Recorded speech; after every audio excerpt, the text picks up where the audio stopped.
Welcome back to the lab. Have you ever tried to design a circuit that didn't work out exactly how you had planned?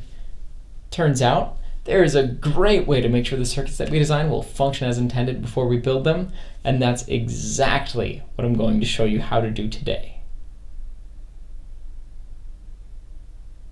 That's right, folks. We're talking about circuit simulation. We'll be simulating the 2400 watt full H converter in the battery power module for our example today. Yep, this power supply moves a lot of coulombs. It also establishes 5,000 volts of electrical isolation from input to output, boosts the input voltage from 30 volts up to 210. Wow, that is a lot for one power supply to do, but as you know, we just finished designing the heart of this power supply, the transformer.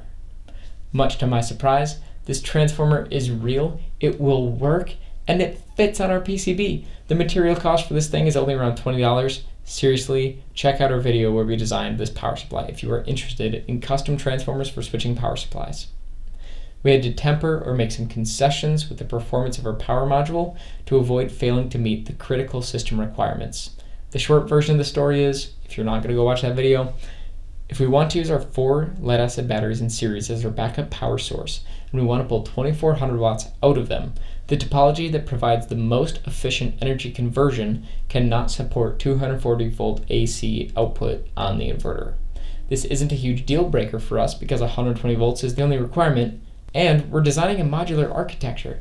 If there's ever a need to generate 240 volts, we can just design a new battery module, and that'll support a higher output voltage, and therefore we can generate 240 volts. Right now, setting the UPS to 240 volts AC requires accepting the fact that 240 volt output will fall out of regulation after the batteries discharge below a certain threshold. The output waveform from our inverter could get a little weird as a result. I don't know about you, but I think that that's quite enough talking about what we've already talked about. Here is the simulation. Oh my, that's not gonna work. That's way too big. I guess we'll need to take this in chunks. Well, let's start at the power input with 1/2 H. This converter has a rated input power of 2400 watts while achieving 96% efficiency at full load with an input voltage of 30 volts. This makes the average input current on the primary side 80 amps. Considering the target 20% current ripple, I expect to see a peak current of just under 100 amps. That is no small task for some MOSFETs, and I found that putting 2 transistors in parallel was a great way to deal with this stress. Using 2 parallel FETs reduces the power loss due to conduction and shares the loss between the 2 transistors. Overall, that's good news for the efficiency of this power supply and getting heat out of these parts. I observed an estimated power dissipation of 9 watts between the 4 transistors in 1/2 bridge, so about 2.25 watts per transistor. Now that's not bad at all for traditional silicon FETs. We optimized our gate drive for this power supply a bit since you've seen it last, just like we did for the 1-to-1 full bridge converter on the PFC module. It's worth noting that the added capacitor is required to prevent unwanted turn-on due to the fast changes in voltage across our transistors. That capacitor is still necessary, just like in our PFC, but the value is much smaller. The fact that less capacitance was required to achieve the same function when comparing the battery module to the PFC module, that doesn't surprise me very much.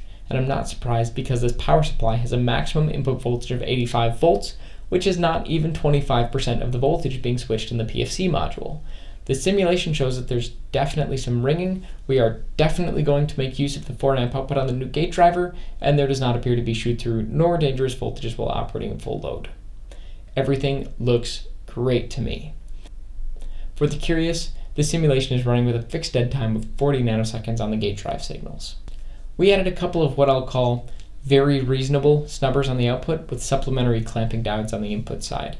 These diodes are doing some serious work, passing up to 45 amps through them to keep the ringing under control. Dang.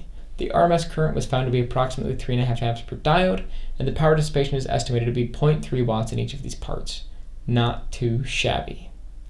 The transformer shown here is the custom design we've walked through before. I won't rehash that whole thing right now. Check out that video if you want to see more. So far, we've showcased what is truly an output from a lengthy optimization, design, and analysis process, but I don't think there's anything particularly groundbreaking about what you're seeing in this power supply. Once the analysis was complete, I duplicated the whole thing to make the second half of the H, tweaked the timing of those gate drive voltage sources, and this is what generates the required waveform on the transformer. Of course, This waveform will eventually be driven by the PWM outputs of our TL594 PWM controller and the Silicon Labs gate driver. For now, we're just sticking to these voltage sources running open loop. Essentially, we're trying to accurately simulate how the TL594 will behave at a particular operating point, so a particular voltage in and current out. We aren't trying to simulate the complete function of this PWM controller. What this means is that it will be impossible to evaluate stability or transient response with this model, but we can model power dissipation. Onwards and upwards, I suppose, to where this converter gets pretty fun. The output. Oh, the output of this power supply. I loved you, then I hated you, then I got frustrated with you, and eventually I circled back to loving you again. This part of the power supply required the most work. See, the problem is that we were fighting a few thousand volts of ringing on the output, and there was nothing that we could do with a snubber. The ringing is a fundamental part of this power supply. It was impossible to have a rectified square wave go through diodes and then pass through an inductor without ringing. No quantity of power burned in snubbers was sufficient to get this ringing below what would destroy our diodes. There was no diode switching speed fast enough to reduce the ringing. We're using silicon carbide, we had 40 watts burned up in snubbers, just nothing was working. Absolutely nothing got rid of the ringing until I replaced the output inductor with a resistor as a sanity check. The issues that we saw were a combination of two factors, the wide input voltage range and a high turns ratio. Both of these facts lead to some pretty high voltages on the output. After all, when we multiply our 58 volt DC input, multiply that by 16 before it comes out the other side of that transformer, we're talking about a 928 volt square wave. That's the nominal output voltage at our maximum input voltage. Like, dang, the nominal output voltage across this transformer is almost a kilovolt. That's pretty crazy if you ask me. The output stage we ended up with could be a little confusing, so let's start with the normal part. We're taking the positive half of the square wave and feeding that through a couple rectifier diodes. This upper leg of the power supply is a positive output buck converter. There isn't really much to see here, but the other half of this output is way more interesting. This is something that I created, and I created it because it really helps our ringing problem a lot. Rather than creating a 1 to 16 transformer directly, I chose to create two 1 to 8 transformers that happen to be magnetically coupled and share a common center tap. Then I'm using the negative half of the square wave to create what I like to think of as backwards and upside down buck converter, though one could also think of this as a buck converter that generates a negative voltage. With respect to the center tap of this transformer, we're generating equal magnitude, opposite sign reflections of the same desired output voltage. So rather than straight going for 300 volts, we're generating positive and negative 150. Symmetry is guaranteed by a transformer's need for volt-second balance, and that's a very good thing in this case, since all three nodes of the circuit are floating with respect to, well, everything.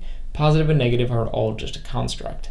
Everything is just voltage. We can choose positive output as reference, concluding that this is a negative 300 volt supply. We could also choose the negative output as our reference, concluding that we've made a positive 300 volt supply. We could shoot in the middle and think that we made a bipolar 150 volt supply. It's all about where you're measuring from, your point of reference.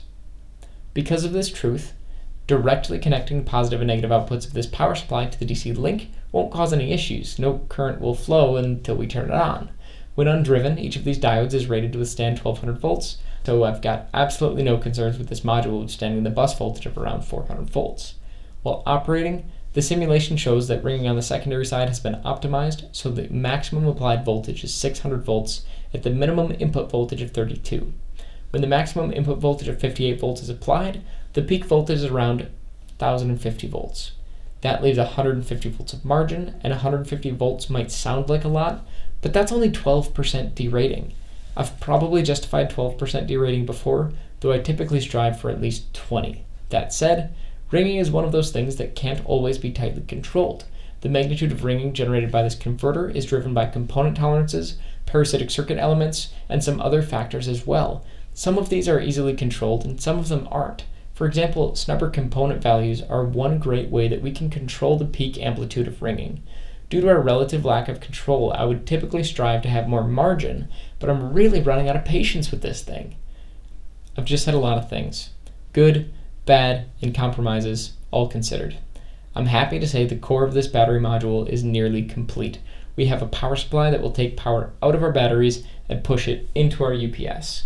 If you like what you saw today and you can't wait for more, consider subscribing to be notified of our future videos. We're about to design an isolated flyback converter that generates 5 and 15 volts for a gate driver on each battery module. We're also going to kick off the battery charger design. If you'd like to support the channel, consider checking out the products that we featured through our Amazon affiliate links in the video description. It really helps us a lot. I think that this battery module is on a path to become great. If you have thoughts, let me know by hitting the like button on this video, sharing some pictures of your projects with us on Twitter, or leaving a comment letting us know what's on your mind. Most of all, I hope that you learned something great today, and I hope to see you again soon. Thanks for watching EE for Everyone, and thank you for staying till the end. Bye!